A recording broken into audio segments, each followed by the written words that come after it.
सभापति जी धन्यवाद। आज का विषय देश के करोड़ों मतदाताओं के सम्मान और उनके लोकतांत्रिक अधिकार से जुड़ा हुआ है। सदन जानता है कि 22 दिसंबर 1930 को बाबा साहब अम्बेडकर लंदन स्थित सेंट जेम्स पैलेस में आयोजित फर्स्ट राउंड टेबल कॉन्फ्रेंस की फ्रेंचाइज उप समिति में अपनी बात रखते हुए उन्होंने स्पष्ट कहा था कि भारत में जिम्मेदार सरकार तभी बन सकती है जब वह उन सभी नागरिकों के प्रति जिम्मेदार हो जिनके जीवन, स्वतंत्रता और संपत्ति पर वह कानून बनाती। और डॉक्टर अंबेडकर ने चेताया था कि सीमित मताधिकार अलग तंत्र को जन्म देगा और सत्ता जनता से दूर होती चली जाएगी। यह चेतावनी केवल भारत के संदर्भ में नहीं थी, बल्कि दुनिया के अनेक लोकतांत्रिक व्यवस्थाओं में भी इसका यही संघर्ष चला। ब्रिटेन ने 1928 में सार्वभौमिक वयस्क मताधिकार लागू किया। अमेरिका ने 1965 में वोटिंग राइट एक्ट इस सिद्धांत पर आधारित था कि कोई भी प्रशासनिक प्रक्रिया ऐसी ना हो जो गरीब नागरिकों, अल्पसंख्यकों और महिलाओं को मतदान से वंचित करे। न्यूजीलैंड में 1893 में महिलाओं को मतदान का अधिकार मिला और इसके पीछे यही विचार था कि नागरिकता का मूल्य किसी दस्तावेज की उपलब्धता से नहीं बल्कि व्यक्तिगत गरिमा और अधिकार से तय होता है। हमारे अपने इतिहास में भी यही संघर्ष दिखता है। 1919 की चैनफोर्ड सुधारों से लेकर भारत सरकार ने 1935 तक मताधिकार को संपत्ति, आय और शिक्षा जैसी उपनिवेशिक योग्यताओं से बांधा गया था।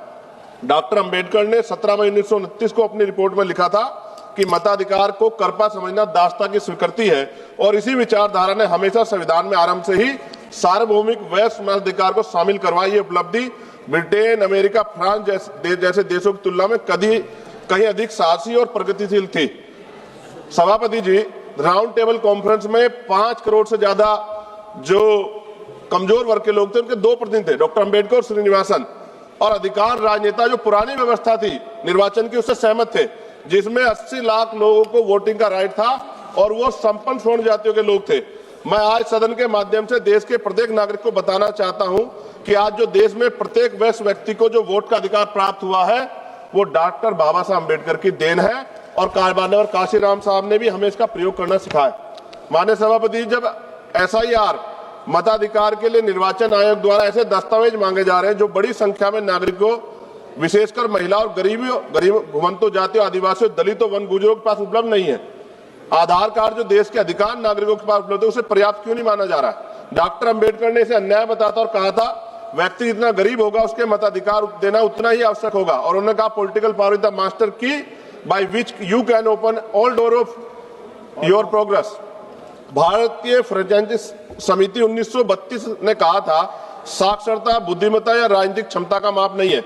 और ज्योतिबा फूले ने 1882 की हंटर कमीशन में कहा था कि यदि शिक्षा और अवसर बराबर नहीं है तो अधिकारों की समानता ही समाज को संतुलित रखेगी। पेरियार ईवी रामास्वामी नायकर ने कहा कि राजनीतिक अधिकार जन्मसिद्ध अधिकार है, इन्हें योग्यता के नाम पर सीमित नहीं किया जा सकता। चौधरी चरण सिंह जी ने भी कहा मताधिकार लोकतंत्र की नींव है। उनको तो ये भी कहना था कि भारत में मतदान करना अनिवार्य। मेरी भी मांग है कि मतदान अनिवार्य कर देना चाहिए। महामना रामसु वर्मा जी ने कहा वोट केवल राजनीतिक प्रक्रिया नहीं बल्कि सामाजिक न्याय प्राप्त करने का साधन है। SIR की ड्राफ्ट मतदाता सूची प्रकाशन में दोहरी प्रविष्टियां, मृतक घोषित किए गए जीवित लोग और अनेक गलतियों ने पूरे सिस्टम की पारदर्शिता में प्रश्न चिन्ह लगा दिया है। इस प्रकार की त्रुटियां बताती है जो 1928 और 1932 में भारतीय आयोग ने कहा था कि प्रशासन की कमजोरियां नागरिकों के अधिकार छीनने का अधिकार आधार नहीं हो सकती। जी शुरू अभी बस कुछ रह गया थोड़ा सा। SIR के संबंध में विवाहित महिला मतदाता और BLOs की स्थिति को नजरअंदाज किया जा रहा है। जब कोई महिला 20-25 वर्ष तो अपने पति के साथ एक ही पते पर रहती है, उसके बच्चे भी वहीं पढ़ते हैं, तो उसको अलग से उसको लेगेसी लिंकेज क्यों मांगा जा रहा है? क्यों 20-25 वर्षों बाद भी पति के पते को और पति के मतदाता पहचान पत्र को अस्थायी क्यों नहीं माना जा रहा है? यह प्रक्रिया न केवल व्यवहारिक है बल्कि महिलाओं को मतदाता सूची से बाहर करने पर गंभीर खतरा। SIR प्रक्रिया में लगे BLOs और अत्यधिक कार्य दबाव के कारण कई BLO ने सुसाइड नोट लिखकर आत्महत्या की। प्रशासनिक अधिकारी ने उसे एक स्वाभाविक घटना बताया जो गैर जिम्मेदार दिखाता है। बिना प्रशिक्षण के BLO से SIR या जटिल कार्य कराना पूर्णतः व्यवहारिक है। माननीय सभापति जी, हमारे संविधान निर्माता ने 1950 में वह साहस दिखाया था जो विकसित देश भी बाद में कर पाए। भारत आरंभ से ही सभी को मताधिकार देने वाला पहला बड़ा लोकतांत्रिक देश बना, लेकिन आज यदि SIR जैसी प्रक्रिया उस मताधिकार कठिन बनाती थी, एक सदी की प्रगति को पीछे ले जाने वाला कदम होगा। सभापति जी, क्योंकि सुधार की बात हो रही है तो मैं आग्रह करूंगा आपके माध्यम से कि BLOs की सुरक्षा, मानदेय, कार्य सुविधा यथार्थ समय सीमा सुनिश्चित की जाए, उनकी समीक्षा की जाए। एसआईआर प्रक्रिया के दौरान जो बीएलओ की मौत हो गई है उनके परिवार को उचित मुआवजा और नौकरी। सभापति जी राजीव प्रताप रूडी जी, सभापति जी 1 मिनट लूंगा। राजीव प्रताप रूडी जी, सभापति ji 1 minute, only 1 minute, 2-3 demand से वो पढ़ लिए sir. No, only Rajiv Pratap 2-3 Rudy demand. जी, सभापति जी 10 सेकंड में कंप्लीट कीजिए, 10 सेकंड प्लीज, लास्ट सेंटेंस बोलिए आप। सभापति जी मेरी मांग है ईवीएम की जगह बैलेट पेपर से चुनाव हो और वीवीपैट का ईवीएम के से मिलान कराया जाए। राजीव प्रताप सर साथ फेज में चुनाव होते हैं, अगर एक दिन और इंतजार मतदाता कर ले क्या चला जाएगा सर?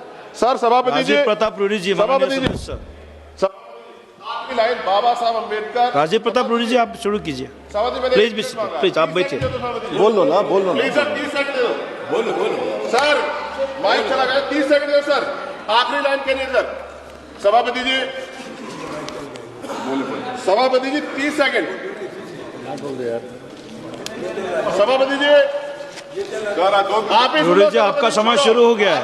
10 second sir, 10 second. बाबा साहब अम्बेडकर के 4 बच्चों कुर्बान जो वोटिंग राइट मिला है ना सर, इसकी वजह से बड़े बड़े महल वाले बड़े बड़े नेता गरीबों की गलियों तक आते हैं। माननीय राजीव प्रताप रूडी जी आप शुरू कीजिए सर। और ये वोटिंग राइट सर हम जाने देंगे, ये बात मैं आपके माध्यम से सरकार को, इलेक्शन कमीशन को बता रहा हूँ। ठीक है, आप शुरू कीजिए।